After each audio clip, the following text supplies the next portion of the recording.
Assalamualaikum warahmatullahi wabarakatuh. Innal hamdalillah nahmaduhu wa nasta'inuhu wa nastahdihi wa nastaghfiruh wa na'udzu billahi min shururi anfusina wa min sayyiati a'malina. May yahdihillahu fala mudilla lahu wa may yudlilhu fala hadiya lahu.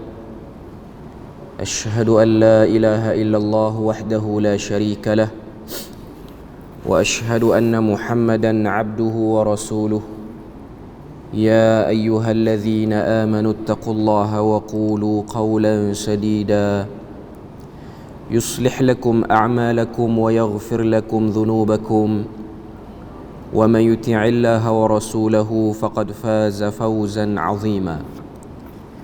الحمد لله الذي بنعمته تتم الصالحات ربنا آتنا من لدنك رحمة وهيئ لنا من أمرنا رشدا اللهم آت نفسي تقواها وزكيها وأنت خير من زكاها أنت وليها ومولاها. Alhamdulillah, syukur pada Allah Azza wa Jalla kerana dengan rahmat dan juga limpah kurnia yang Allah Ta'ala berikan dapat kita bersama-sama pada pagi yang mulia ni, dan insya-Allah kita akan membahas satu risalah, iaitu risalah yang bertajuk Beberapa Kepercayaan dan Amalan Kontroversi dalam Masyarakat Islam, yang ditulis oleh Sahibul Fadilah Prof. Madya Dr. Basri bin Ibrahim. Dan kita dah sebut pada perbahasan mukaddimah yang lepas, pada bulan lepas, apa yang terdapat dalam buku ni ialah fokusnya kepada beberapa perkara yang sudah menjadi amalan kebiasaan, dan perkara tersebut ataupun amalan tersebut ada isu pada bab akidah. Dan dalam buku ni dia letakkan 11 isu ataupun 11 perkara yang dibahaskan. Dan pagi ni insya-Allah kita akan bahas yang pertama daripada 11 isu tersebut, iaitu perbahasan yang bertajuk kepercayaan terhadap ruh Nabi sallallahu alaihi wasallam dan para wali-wali yang boleh mengurus takbir sebahagian alam. Jadi ini ialah isu yang pertama, iaitu percaya ruh Nabi dan juga ruh sebahagian para wali, mereka itu ada bahagian dalam pentadbiran alam. Jadi kita tengok dalam pendahuluan apa yang disebutkan oleh penulis terhadap perkara ni ataupun isu ni. Terdapat dalam kalangan segelintir masyarakat Islam di negara kita dan juga negara-negara jiran. Maknanya masalah ni adalah masalah global orang Islam, terutama sekali yang terlibat dalam sesetengah tarekat sufi. Sesetengah tarekat maknanya bukan keseluruhannya, mempercayai ruh Nabi sallallahu alaihi wasallam dan para wali mempunyai kemampuan dan kuasa luar biasa. Itu isu dia, iaitu mempercayai Nabi sallallahu alaihi wasallam dan para wali mempunyai kemampuan dan kuasa luar biasa, bahkan diberi mandat untuk mengurus alam maya ini mengikut yang baginda ingini, sebagaimana yang dilakukan oleh Allah Azza wa Jalla, baik ketika baginda dan para wali itu masih hidup mahupun setelah meninggal dunia. Jadi ini dia punya, orang kata apa, isu dia ataupun dia punya perkara dia, iaitu berkaitan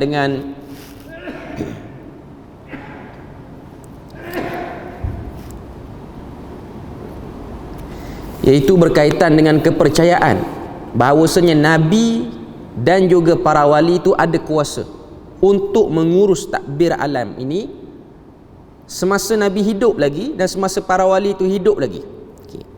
Jadi kita tengok apa yang disebutkan lagi. Dia kata bahkan pergerakan mereka selepas meninggal dunia dipercayai lebih hebat dan lebih bebas berbanding dengan pergerakan mereka sebelum meninggal dunia.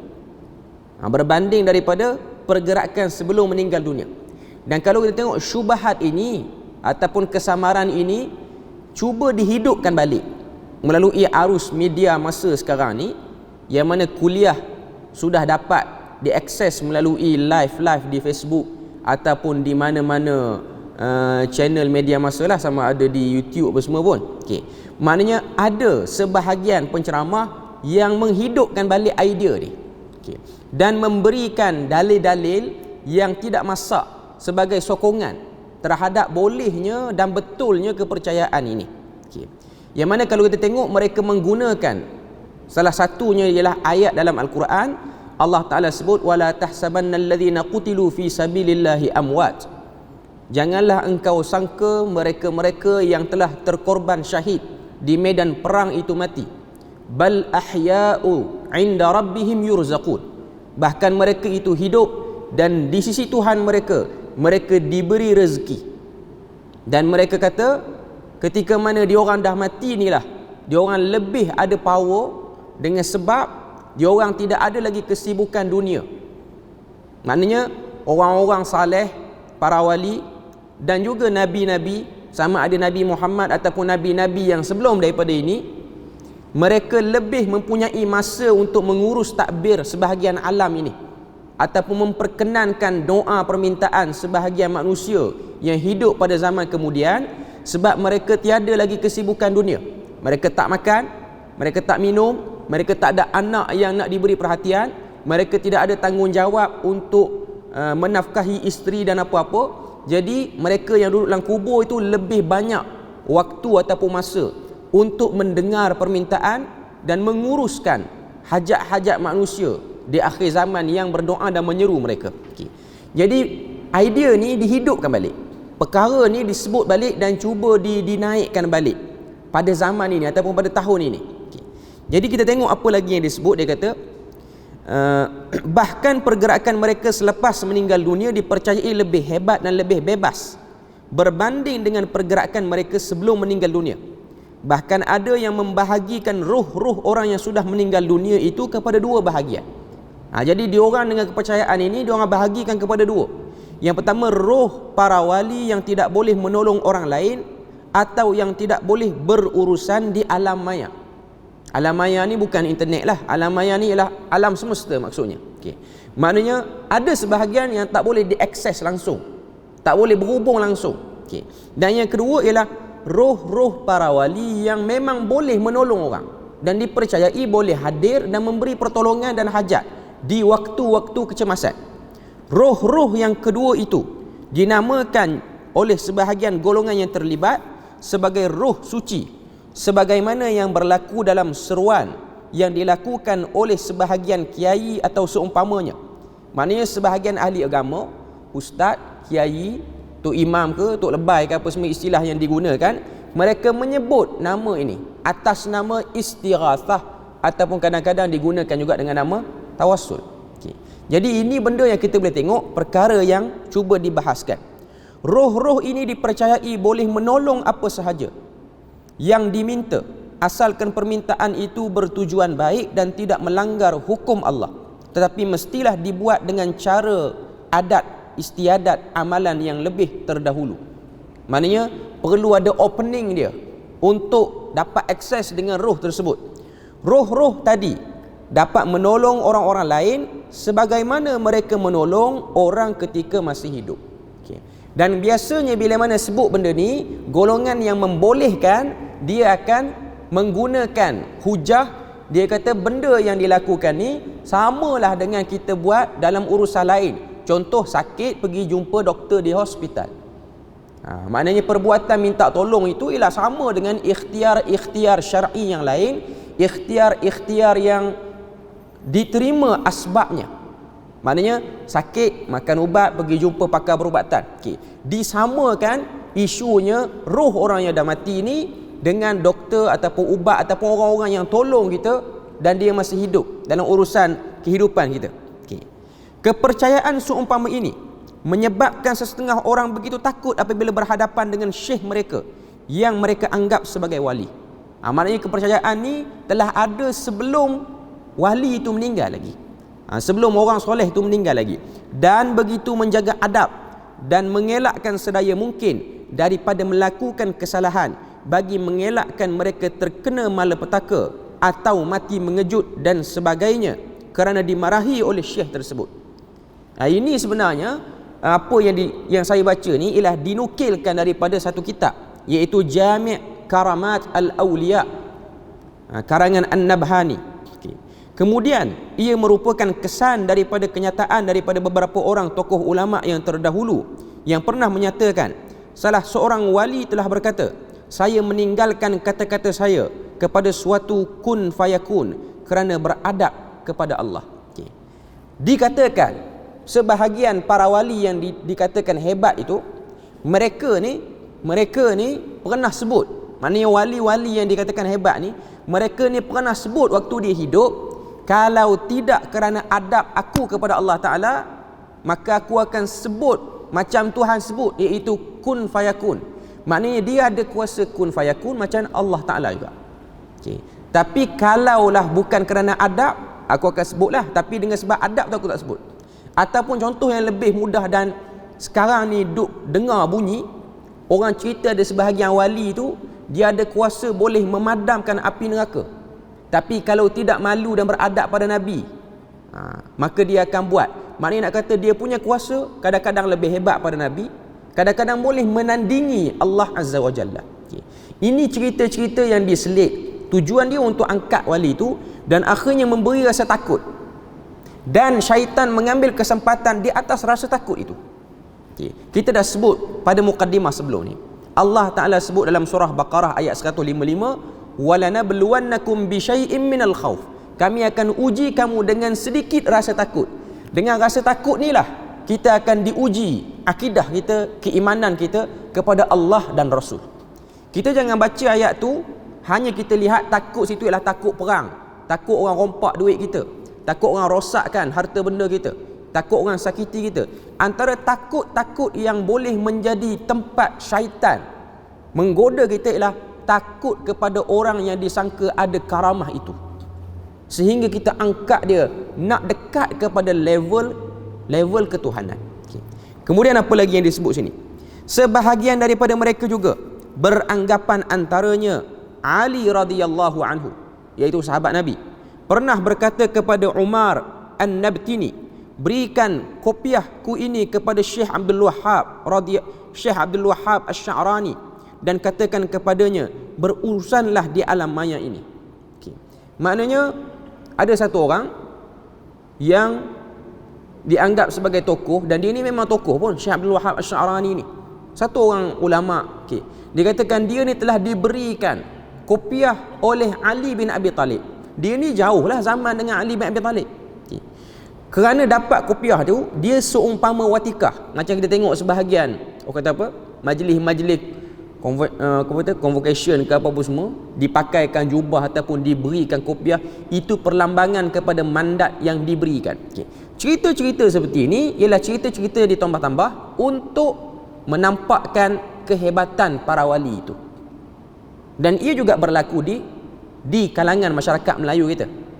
Antara tokoh-tokoh wali yang selalu dikaitkan dengan tokoh tambah ceritanya ialah Tok Kenali dan juga Tok Kupalo. Sebahagiannya ada cerita-cerita yang over diletakkan pada dia. Dua orang tu memang orang saleh, memang alim lah, memang kita kata dia ada jasa pada umat Islam di negara ini.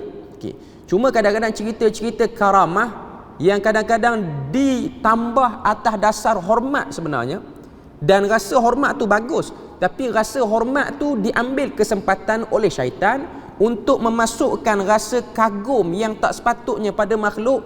Rasa kagum tu patut pada Allah Ta'ala, tapi dia pergi pada makhluk itu. Lalu datanglah cerita-cerita karamah yang kadang-kadang tak betul. Tak dinafikan, kedua-dua ni mungkin ada karamah yang Allah Ta'ala beri, tapi kadang-kadang cerita yang tidak cermat datang daripada mulut sebahagian ahli agama yang bersikap tidak cermat daripada awal lagi. Inilah satu benda yang kita tengok, kebanyakan orang yang cerita karamah ni, sifat dia orang tidak cermat dalam menukilkan kata-kata. Bila mana sebut hadis Nabi, tidak bertanggungjawab menyebutkan sumber hadis Nabi, hanya sekadar sebut pula dalam logat bahasa kita yang payah untuk kita trace dalam bahasa Arab, sebab Nabi tak bercakap dengan logat negeri tertentu. Kadang-kadang dia terjemah kan. Sebahagian orang kita yang isu yang terbaru ni, isu ada hadis, dikatakan ada hadis Nabi ni pernah tegur sahabat yang baru kahwin, kenapa tak berinai sahabat lelaki? Okay. Dia sebut hadis itu, dia kata benda tu Nabi pernah tegur. Tapi hadis itu di mana? Tidak diketahui hadis itu. Okay. Cuma sebut matan Arab pun tak bunyi walaupun sepatah, tiba-tiba kata ianya ialah daripada Nabi. Satu orang yang meriwayatkan hadis, satu orang yang mendakwa dirinya sayang Nabi, yang selalu duk kempen orang sayang Nabi, dia kena tahu antara etika berurusan dengan Nabi ialah bertanggungjawab pada setiap perkataan yang disandarkan pada Nabi. Itu juga etika. Jangan hanya melihat mencontohi Nabi hanya pada pakaian semata-mata, hanya pada luaran perspektif sahaja, tapi ini ialah etika-etika yang diajar oleh Nabi sendiri, yang dititik beratkan oleh para sahabat, sampailah dibawa legasi ini oleh para ulama, terutamanya para ahli hadis. Okay. Jadi ini benda yang kita boleh tengok, cerita-cerita yang over ditokok tambah itu ianya keluar daripada rasa hormat, tapi cerita itu menambah rasa takut yang sudah tidak betul haluannya. Okay. Kemudian kita tengok lagi, As-Sayadi menjelaskan, Ahmad Ar-Rifai pernah berkata, ini tarikat Rifaiyah, apabila Allah menyerahkan urusan pentadbiran alam mutlak kepada wali, segala urusannya menjadi urusan Allah. Apabila dia mengatakan kepada sesuatu jadilah, maka jadilah benda itu. Jadi ada kepercayaan para wali ini diberikan kuasa oleh Allah Ta'ala, iaitu kuasa kun fayakun. Kemudian dinukilkan kata-kata Imam As-Suyuti dalam kitab beliau Al-Hawi lil Fatawa. Imam As-Suyuti pula menyebutkan Allah Ta'ala mengizinkan kepada para nabi untuk keluar daripada kubur-kubur mereka dan berurusan di alam malakut yang tinggi dan rendah. Imam Suyuti ni dia nukil, bukan dia bersetuju, dia cuma nukil. Memang sifat dia menukilkan semua benda. Itu memang benda yang dia selalu sebut. Okay. Kemudian kita boleh tengok yang disebut juga oleh satu orang tokoh mutaakhirin, dan tokoh ni adalah tokoh yang diagungkan oleh sebahagian golongan yang cenderung kepada sufi, iaitu Sayyid Muhammad Alawi Al-Maliki Al-Hasani rahimahullahu ta'ala dalam buku dia Mafahim Yajibu an Tusahhah. Seorang guru besar yang duduk di Rusaifah di Makkah, dah meninggal lama dah pun. Okay. Dan ramailah anak-anak murid dia yang di Malaysia ni yang dikatakan belajar dengan beliau. Muhammad Alawi Al-Maliki menyatakan Nabi SAW itu hidup di dunia dan juga di akhirat, dan sentiasa mengambil berat tentang umatnya dan berurusan di alam maya dengan izin Allah, dan sangat mahir tentang selok beloknya. Tidak ada tempat bergantung selain daripada Nabi. Ini yang beliau sebut. Jadi yang dia sebut ni problem sikit lah. Sebab dia sebut, dia kata Nabi SAW itu dia ada hubungan dan dia ambil berat terhadap urusan umat dia, sehingga Tuhan beri kepada Nabi itu berurusan di alam maya ni. Maknanya Nabi boleh akses keadaan umat di akhir zaman ni, sehingga Nabi akan masuk dalam mimpi orang tertentu. Kita kata mimpi Nabi itu bukan benda yang diingkari. Okay. Tapi bila mana benda-benda yang diorang dapat dalam mimpi itu sudah menyentuh keaslian agama yang asal, maka itu yang diragui, itu yang dipertikaikan. Seolah-olah beliau lupa. Ini penulis yang kritik lah kata-kata Alawi Al-Maliki, Syekh Muhammad Alawi Al-Maliki Al-Hasani. Seolah-olah beliau lupa kepada firman Allah Azza wa Jalla, iaitu ayat 50 surah Az-Zariyat. Allah Ta'ala kata fafirru ilallah inni lakum minhu nadhirum mubin. Katakanlah wahai Muhammad kepada mereka, bersegeralah kamu kembali kepada Allah dengan bertaubat dan taat. Maknanya ayatnya menjadi dalil, bila mana ada masalah kita kembali pada Allah Ta'ala. Bila mana kita ingin bertaubat, kita kembali pada Allah Ta'ala. Taubat, taat, semuanya kembali pada Allah Ta'ala. Inni lakum minhu nadhirum mubin. Katakanlah wahai Muhammad kepada umat kamu, aku ini kepada kamu semua nadhirum mubin, pemberi amaran yang nyata. Itu pangkat yang Allah Ta'ala beri pada Nabi. Dalam ayat lain, basyiran wa nadhira. Ini ialah dua benda yang selalu Allah Ta'ala sebut dalam Al-Quran untuk mengisyaratkan kepada kedudukan Rasul, khususnya Nabi Muhammad. Dia seorang basyir, pemberi berita gembira, pembawa berita gembira. Nadhir, pembawa berita-berita yang bersifat amaran, benda-benda yang tak boleh dilakukan. Jadi ini benda ataupun perkara yang kita kena tahu dan kita kena sedar. Imam Al-Qarafi dalam Mawsu'ah Ahli Sunnah fi Naqdi Usul Firqah Al-Ahbash. Imam Al-Qarafi menghukumkan kenyataan di atas sebagai kufur secara terang-terangan. Bila mana satu orang yang mengatakan Nabi itu ada mandat, bukan Nabi sajalah, Nabi, para wali, orang-orang saleh yang terkemudian, yang sudah mati ni, dianya boleh mengurus alam maya dan ada bahagian daripada kuasa itu. Al-Qarafi kata perkataan ini akan menyebabkan satu orang tu dekat kepada kufur yang terang-terangan, sebagaimana yang disebutkan oleh Ibn Hajar Al-Haythami. Maknanya ini benda yang kita boleh tengok disebutkan oleh daripada kalangan para ulama yang cenderung kepada kesufian ataupun tasawuf tu sendiri. Katanya kenyataan sebegini telah keluar daripada setengah golongan ahli sufi. Mereka mengatakan si fulan telah diberikan kalimah kun, dan ini adalah satu kekufuran yang jelas. Ini yang disebut oleh Ibn Hajar Al-Haytami rahimahullahu ta'ala. Sekarang ni dalam risalah kita ni, dia nak sebut pada kita beberapa kesan orang yang percaya dengan benda ni, terutamanya masyarakat dan ummah. Ada beberapa poin yang dia senaraikan sini. Apa kesan dia bila mana ada orang percaya Nabi, para sahabat, wali-wali, mereka ini ada kuasa urus takbir sebahagian alam. Mereka tak urus semua, tapi mereka ada kuasa. Dan benda ini dia lebih kurang dengan apa yang ada dalam Syiah, terutamanya Syiah Ar-Rafidah dan Ismailiyah, yang mempercayai Imam 12 itu ialah ada bahagian untuk menguruskan alam ini. Bahkan mereka mengetahui setiap zarah yang bergerak di muka bumi ini, berapa tetesan air hujan yang akan turun di negeri itu. Itu termasuk daripada pengetahuan Imam 12 ataupun orang-orang yang dianggap sebagai dekat dengan Tuhan ni.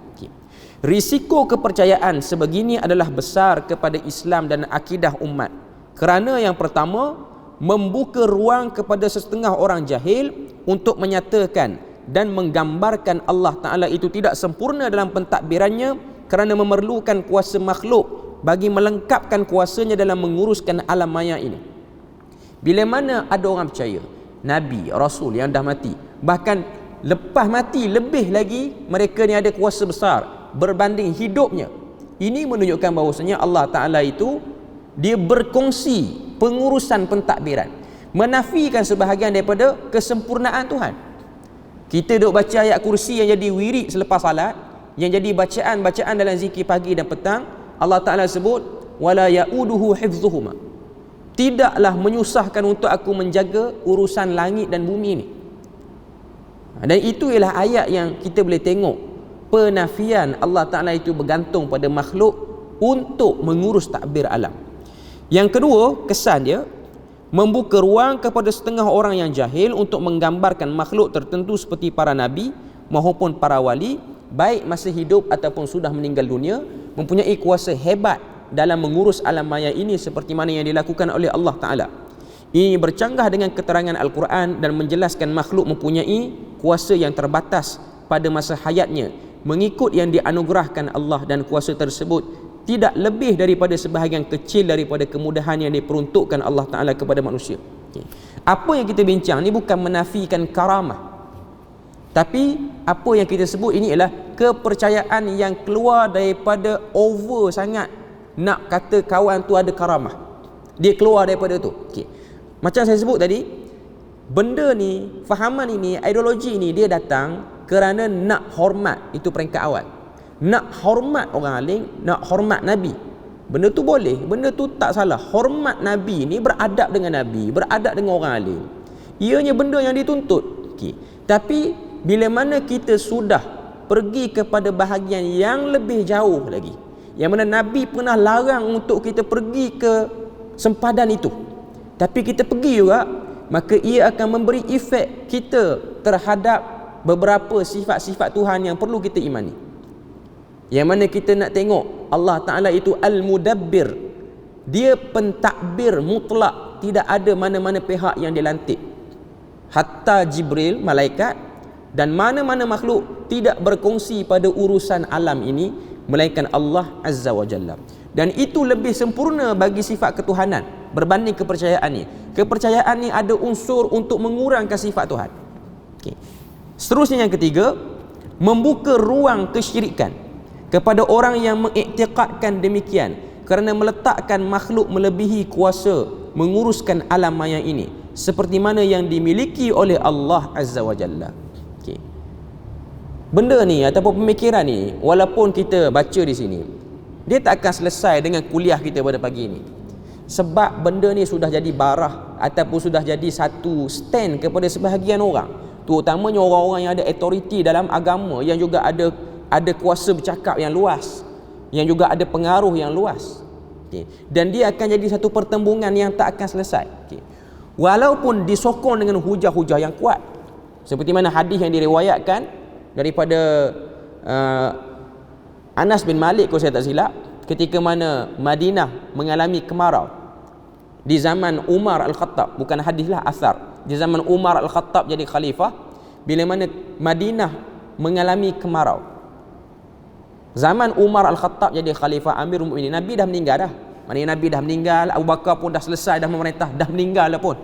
Naik pula Umar Al-Khattab, Amirul Mukminin. Umar Al-Khattab, satu orang sahabat yang menggunakan istilah Amirul Mukminin ni beliau radhiyallahu anhu. Okay.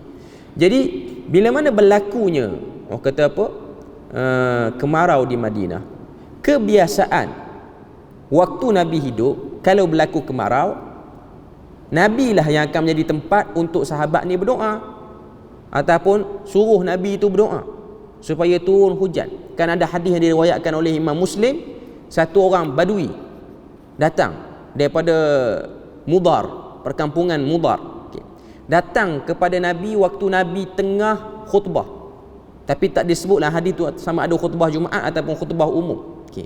Tengah-tengah Nabi duduk khutbah tu, dia kata, wahai Rasulullah, kampung kami ni lama dah tak hujan, okay, tolonglah berdoa pada Allah Ta'ala. Sebahagian riwayat mengatakan itu ialah khutbah Jumaat, maknanya Nabi duduk atas mimbar dan dia datang dan dia kata kepada Nabi, tolong doa pada kampung kami ni supaya hujan. Nabi dia sedikit terganggu dengan perbuatan tu. Dia rasa macam tak selesa lah, dia tengah duduk cakap, tiba-tiba ada orang potong dengan sebab kawan tu Badui. Nabi pun berdoa, turunkan hujan di perkampungan Mudar. Hujan turun berterusan seminggu sehingga banjir kampung tu. Datang pula kawan tu Jumaat seterusnya, ya Rasulullah, tolong minta pada Tuhan suruh berhenti pula hujan. Sebab banyak sangat dah banjir, jadi rosak pula tanaman. Okay. Jadi itu perbuatan yang dilakukan, dan itu dibolehkan dan dibenarkan pada Nabi hidup, pada waktu Nabi hidup, dan benda tu tidak ada masalah pun. Okay. Nak tunjuk pada kita apa dia? Nak tunjuk pada kita bahawasanya ini ialah bahagian daripada kefahaman yang benar untuk kita tahulah, untuk kita sedar benda tu. Okay. Pada zaman Umar Al-Khattab, bila mana hujan tak turun di Madinah, apa yang Umar Al-Khattab buat? Dia minta Abbas bin Abdul Muttalib berdoa, bertawassul dengan Abbas, sebab dia rasa Abbas tu ayah kepada Abdullah bin Abbas lah, pak menakan Nabi, antara pak menakan Nabi yang terakhir lah tu. Okay. Dia minta kepada Abbas untuk berdoa supaya turun hujan. Tak lama lepas tu hujan turun. Sedangkan dia orang, kalau dia orang nak bertawassul di kubur Nabi, dia orang boleh buat. Dan dia orang lebih dekat dengan Nabi, dia orang lebih kenal Nabi, dia orang pernah tengok hidup susah payah dengan Nabi. Perasaan sayang dia orang dengan kita yang ziarah Nabi zaman sekarang ni, ziarah makan Nabi zaman sekarang, lebih tinggi perasaan dia orang, lebih tinggi perasaan Umar. Tapi Umar tidak melakukan benda tu. Okay. Jadi ini benda yang kita kena tengok, dan benda yang kita kena tahu dan kita kena sedar. Okay. Membuka ruang syirik kepada orang yang mengiktikadkan demikian kerana meletakkan makhluk sebagai memiliki kuasa dalam menguruskan alam maya ini. Seterusnya yang keempat, antara kesan dia ialah membuka ruang untuk menyamakan Nabi Muhammad dengan Nabi Isa alaihi salam menurut kepercayaan orang-orang Kristian. Maknanya over sangat angkat Nabi ni boleh pergi kepada apa yang dah berlaku pada Nabi Isa AS. Meyakini Nabi Isa AS adalah Tuhan yang satu daripada 3 unsur ketuhanan. Pada diri baginda ada sifat nasud, iaitu sifat kemanusiaan, dan ada juga lahud, iaitu sifat ketuhanan. Ini bermakna baginda mempunyai kuasa yang hebat seperti mana yang dimiliki oleh Allah menurut kepercayaan penganut agama Kristian, kerana baginda adalah salah satu daripada 3 Tuhan. Apabila wujud persamaan sebegitu rupa, akan timbul persoalan di manakah bezanya antara Nabi yang diimani oleh orang Islam dengan Nabi yang diimani oleh orang Kristian? Sebab konsep dia sama, iaitu konsep mengimani bahawasanya Nabi Muhammad ada kuasa takbir alam. Ini bukan mengurangkan kedudukan Nabi. Ini ialah untuk membetulkan balik apa yang Nabi pesan pada kita. Nabi pesan pada kita suruh sayang dia dengan cara macam ni. Bukan sayang dia dengan kita reka, kita tertipu dengan perasaan nak mengagungkan Nabi, akhirnya kita terkeluar daripada landasan sebenarnya untuk mengagungkan Nabi, untuk menghormati orang-orang alim ataupun orang-orang saleh ataupun orang-orang yang disebut sebagai wali itu. Okay. Jadi ini benda yang kita boleh tengok. Okay. Seterusnya yang kelima, membuka ruang kepada setengah tarikat sufi yang menyeleweng untuk melariskan akidah dan kepercayaan mereka yang rosak tentang keharusan memohon pertolongan dan bantuan daripada ahli-ahli kubur, daripada kalangan para nabi, orang-orang yang saleh, para wali. Namun pendalilan yang dibuat oleh mereka adalah batil, baik dari segi akal ataupun dari segi nakal, maknanya dari segi keabsahan nas tu. Okay. Jadi kita nak tengok sikit apa nas yang digunakan oleh golongan ini bila mana diorang nak kata betul kepercayaan yang kata nabi, orang-orang saleh, wali-wali ni ada kuasa untuk mengurus takbir alam maya ni. Okay. Antara dalil yang digunakan yang pertama ialah dalil daripada surah Ali Imran ayat yang ke-49. Okay. Kita tengok dalam surah Ali Imran ayat 49, Allah Ta'ala sebut, wa rasulan ila bani Israila anni qad ji'tukum bi ayatin min rabbikum anni akhluqu lakum minat tini ka hay'ati at-tayr fa anfukhu fihi fayakunu tayran bi idznillah. Okay. Ayat tu agak panjang, cuma ayat ni ialah ayat cerita tentang mukjizat Nabi Isa alaihi salam. Dalil ini dijadikan sebagai sokongan untuk mengatakan bahawasanya Allah Ta'ala kurniakan kuasa perintah, kuasa takbir itu kepada Nabi, Rasul dan juga orang yang saleh. Okay. Wa rasulan ila bani Israel, dan akan melantiknya menjadi seorang rasul kepada Bani Israel, iaitu melantik Nabi Isa. Anni qad ji'tukum, dengan menegaskan kepada mereka, maknanya Allah Ta'ala suruh Nabi ni, Nabi Isa ni sebut bila mana nak berdakwah, qad ji'tukum bi ayatin min rabbikum, aku datang dengan tanda-tanda mukjizat daripada Tuhanmu. Anni akhluqu lakum minat tini ka hay'ati at-tayr, iaitu aku boleh membuat untuk kamu dari tanah liat seperti bentuk seekor burung, lalu burung itu pun hidup. Fa anfukhu fihi, aku tiupkan pada burung yang dibentuk dengan tanah liat itu, fayakunu tayran biiznillah, lalu ianya menjadi burung dengan izin Allah. Okay. Dia orang dalil dengan apa? Dia orang dalil dengan perkataan anni itu. Sebab dalam ayat-ayat ni banyaklah pengakuan Nabi Isa, dia kata wa ubri'u akmah wa uhyil mauta wa unabbi'ukum bima ta'kuluna wa ma tadakhiruna fi buyutikum. Semua itu kata ganti nama yang menunjukkan yang sedang bercakap tu kata aku yang buat, aku yang tiup benda tu hidup, aku yang menyebabkan orang yang buta daripada lahir dia boleh celek balik, aku yang menyebabkan orang yang kena penyakit kusta, sopak boleh sembuh balik, aku juga yang boleh beritahu apa yang kamu makan dan apa yang kamu simpan dalam rumah kamu. Perkataan aku itu menunjukkan bahawasanya juzuk daripada ketuhanan telah diberikan kepada Nabi Isa. Okay. Sebenarnya ini ialah satu istidlal yang sangat jauh, sebab dalam ayat yang sama Tuhan sebut biiznillah, dengan izin Allah Ta'ala. Dia tinggal yang situ. Dia syok baca anni unabbi'ukum, dia syok baca wa ubri'ul akmah, dia terlupa yang dalam ayat yang sama Allah Ta'ala sebut biiznillah, dengan izin Allah. Dan kalau kita kata dia terlupa pun, dia akan takwil juga yang ni, dia kata biiznillah itu ialah menunjukkan watikah dah diberikan ataupun kuasa tu dah diberikan. Sebab memang golongan yang seperti ni dia orang terkenal dengan kaedah takwil semua benda untuk membolehkan benda yang dia orang imani dan dia orang percaya itu. Cuba cari lorong sesempit mana pun untuk celah juga, untuk kata benda ni boleh, benda ni tak ada masalah. Saya sebut sikit dalam masa yang ada beberapa minit lagi. Analisis dalil.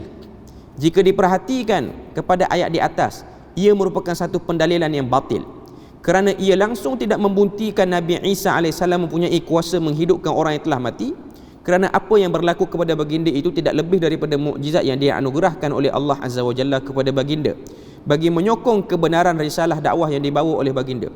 Ia berlaku bukan dengan kehendak baginda, tetapi dengan izin Allah, sebagaimana yang terdapat dalam kandungan ayat di atas. Ia juga tidak berlaku pada setiap masa dan ketika, sebaliknya pada masa yang dikehendaki oleh Allah Ta'ala sahaja, iaitu pada masa terdapatnya cabaran daripada orang-orang yang tidak beriman, agar baginda menunjukkan kekuasaan Allah Subhanahu wa Ta'ala. Maknanya nak sebut pada kita sini, bila mana Tuhan wahyukan pada Nabi dan Nabi sentuh benda tu ataupun halakan tangan dia ke apa-apa saja di benda tu, maka benda tu pun terjadi seperti mana yang Tuhan nak. Maknanya menghidupkan orang yang mati, boleh hidupkan patung burung tanah liat itu, boleh sembuhkan. Maknanya bukanlah Nabi Isa ni dia cari. Dia sudah dicabar. Sebab tujuan mukjizat itu ialah untuk melemahkan orang yang mencabar. Sebab perkataan mukjizat tu mari pada ajaza. Bila mana ada cabaran, baru keluar mukjizat. Bukan tak ada cabaran, saja-saja duk buat show pada orang. Itu bukan. Itu bukan yang dimaksudkan dengan mukjizat. Menurut Syekh Ahmad Syakir, salah seorang ulama di Azhar, dalam kitab beliau Umdatut Tafsir Anil Hafiz Ibn Kathir, dia kata ayat di atas menjelaskan kepada kita setiap Nabi diutuskan oleh Allah Ta'ala itu dengan mukjizat yang sesuai dengan keadaan zaman dia diutuskan. Yang banyak berlaku pada zaman Nabi Musa ialah amalan sihir dan sikap membesarkan sihir. Lalu Allah Ta'ala mengutus baginda dengan mukjizat yang menyebabkan mata-mata manusia terbeliak, iaitu tongkat Nabi Musa yang berubah menjadi ular, menelan ular-ular yang telah disihir daripada simpulan tali ataupun tongkat-tongkat yang lain. Dan pada zaman Nabi Isa pula, dia diutuskan pada zaman wujud ramai para doktor dan para pakar ilmu biologi. Jadi mukjizat yang ada pada Nabi Isa itu mendiamkan dia orang. Dan pada zaman Nabi Muhammad pula, ialah kehebatan orang pada zaman tu ialah kalam yang fasih, perkataan yang elok, mengeluarkan perkataan-perkataan yang hebat sehingga orang terpesona. Sebab tu Nabi sebut inna minal bayani sihra, daripada kebolehan bercakap yang fasih ni. Sebab orang Arab kebanyakan dia orang ialah buta huruf pada zaman Nabi khususnya. Tapi dia orang bila mana bercakap, bahasa dia orang tu fasih, tidak ada salah tata bahasa. Walaupun pada zaman itu tata bahasa Arab belumlah dijadikan sebagai disiplin ilmu khusus. Sebab tu kalau kita tengok ada kisah sebahagian sahabat, dia baca Quran salah baris. Kalaupun tabi'in, kalau bukan sahabat tabi'in, saya tak ingat siapa tabi'in ni, salah baris di hadapan seorang badui yang tak tercemar bahasa Arab dia, yang tak tercemar, iaitu ayat daripada surah Al-Maidah, as-sariqu was-sariqatu faqta'u aydiyahuma jazaa'an bima kasaba nakalan minallah. Ayat yang menceritakan tentang pencuri lelaki dan perempuan itu perlu dipotong tangannya. Lepas tu yang ujung tu ayat Al-Fasilah, penutup pada ayat tu, dia salah perkataan. Arab Badui ni tak kenal Islam banyak pun. Dia pun bukanlah belajar nahu secara mendalam. Cuma dia perasan, dia kata perkataan ni tak munasabah diletakkan pada ayat ni. Nak tunjuknya ialah ketinggian sastra walaupun buta huruf. Datang Nabi Muhammad bawa Quran itu meruntuhkan segala kehebatan sastra dan syair yang ada di zaman Arab jahiliyah pada waktu itu. Selain daripada itu, menghidupkan orang yang mati merupakan mukjizat yang hanya khusus dianugerahkan Allah kepada Nabi Isa sahaja dan tidak dianugerahkan kepada nabi-nabi dan manusia lain. Walaupun ada orang dakwa Nabi Muhammad pun ada hadis mengatakan Nabi pernah hidupkan orang mati. Ini yang disebut dalam Khasa'is Kubra, Dalailun Nubuwah, sebahagian kitab-kitab yang dijadikan sebagai rujukan nak tengok kehebatan Nabi. Hadis-hadis yang mengemukakan bab itu ialah hadis-hadis yang bermasalah kebanyakannya. Dan riwayat-riwayat yang kata Nabi ni menghidupkan orang mati, ianya riwayat yang tak masyhur pun. Tidaklah disebut dan tidaklah dihikayatkan oleh, tidaklah kita tengok sahabat-sahabat duk bercerita secara konsisten benda tu. Jadi ini benda yang kita kena tahu, pendalilan yang sebenarnya. Analisis dalil secara umumnya Bagi menjawab dalil di atas suka dinyatakan, kita memperakui bahawasanya para malaikat dan juga para makhluk ciptaan Tuhan ni, maknanya Nabi, mereka semua Allah Ta'ala yang mencipta. Tetapi tidaklah sebagaimana yang dilakukan oleh Allah Subhanahu Wa Ta'ala. Penciptaan yang dilakukan oleh Allah Ta'ala itu maha hebat kerana melibatkan penciptaan alam maya ini, dan tidak ada kepada ada, daripada tidak ada kepada ada. Sebaliknya, penciptaan yang dilakukan oleh makhluk lebih berbentuk merubah bahan atau mengurus sesuatu yang sudah sedia ada, yang diciptakan oleh Allah Ta'ala di alam maya ini. Okay. Maknanya penciptaan yang dilakukan ataupun mukjizat-mukjizat yang dilakukan itu, ianya ialah perubahan daripada asal, bukan benda baru, bukan juga kuasa ketuhanan yang kata ada pada Nabi dan Rasul itu. Okay. Jadi itu secara umum. Kalau dalam risalah kita ni panjang disebut analisis dalil satu persatu dan di mana percanggahan dia dengan nas. Okay. Cuma yang tu mungkin kita akan sebut pada minggu depan lah. Okay. Cuma saya nak sebutnya secara kesimpulannya ialah kepercayaan ini ialah kepercayaan yang bercanggah dengan nas-nas yang sahih yang menceritakan tentang kedudukan Nabi dan Rasul, dan ini ialah satu bab akidah yang disebut sebagai an-nubuwah wal risalah wal karamah, iaitu kenabian, risalah dan juga karamah yang perlu kita faham dengan betul supaya kita nampak di mana yang disebutkan oleh Nabi dan di mana yang tersasar, sehingga kita jadikan Nabi dan Rasul itu dan juga orang-orang saleh ni, wali-wali ni, jadi nak sama hebat dengan Tuhan. Maka itu termasuk daripada benda-benda yang terseleweng lah. Okay. Jadi rasanya kita berpada situ je untuk hari ini, untuk pagi ini. Moga Allah Ta'ala beri rahmat dan berkat. Dan insyaAllah kita akan sambung lagi pada bab ni. Dia masih lagi ada beberapa dalil yang saya rasa penting untuk dikongsi. Cuma dengan sebab kita nak buka pendahuluan je dulu, jadi insyaAllah kita akan sambung pada seterusnya. Subhanakallahumma wa bihamdik, asyhadu an la ilaha illa anta wa astaghfiruka wa atubu ilaik. Wassalamualaikum warahmatullahi wabarakatuh.